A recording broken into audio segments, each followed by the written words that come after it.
سأظل بنتا للبيان وفية.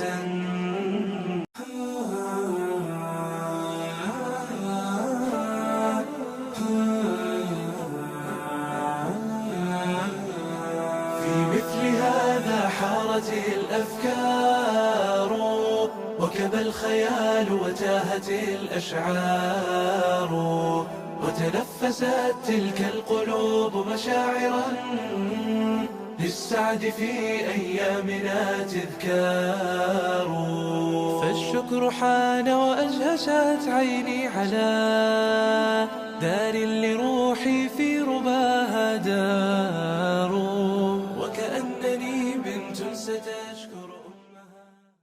Hello, Assalamu alaikum. My name is Emil. I am a doctor from Germany and I'm here in East Africa, mainly in Kenya, to introduce a new medical device from Germany. The name of the device is QRS, and QRS has been proven to be effective for all chronic diseases. So for example, if you are suffering from back pain, if you're suffering from hip pain, if you're suffering from knee pain or foot pain or neck pain or shoulder pain, please come to the clinic of Dr. Abdi, and really in a matter of minutes you will see that the pain is going to reduce without any side effects.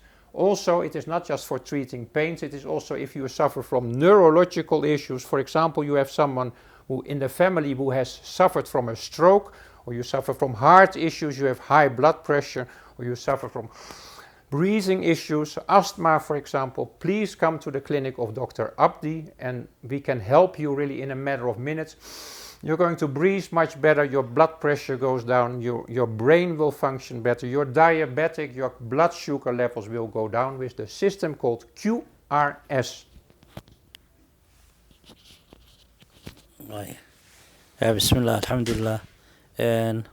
طبعا دكتوركن waa dhakhtar Germany oo Jarmalku ka yimi Afrikuna jooga wuxuu ku soo biiriyay waxyaalaha caafimaadka wax la yiraahdo QRS baa la yiraahdo mashiinkaas wuxuu caawinayaa runtii oo aanu ku aragnay oo aan soo bandhigi doonaa dadkii la saaray iyo waxay ka faa'iideen dhabar xanuunka maaragtay luga xanuunka neefta qofku ay qabato qofku soo neefsan lahaa sambabada meelo badan baa lagu xidhayaa oo awood u siinaya markaan fahanay mashiinka wuxuu qabanayana waxa ugu weyn uu qabanayo waxa weeye selskii dhintay ama difaacii qofka dhintay buu degdeg ku soo nooleynaya oo meel walba ka qabanaya. marka insha Allah taala waxaan soo bandhigi doonaa oo aan soo tilmaami doonaa dadkii East Africa lagu soo saaray mashiinka qaarkii paralysis ka qabay ka fiicnaaday qaarkii aan socon karin fiicnaaday ilaahay subhanahu wa ta'ala wa caafimaad ugu daray. wabillahi tawfiiq wa salaamu alaykum wa rahmatullahi wa barakatuh. mar dhowna waxaan ka bilaabaynaa Soomaaliya oo dhan in aan insha Allah ta'ala gaarsiino mashiinka iyo Afrika waana mahadsantiin.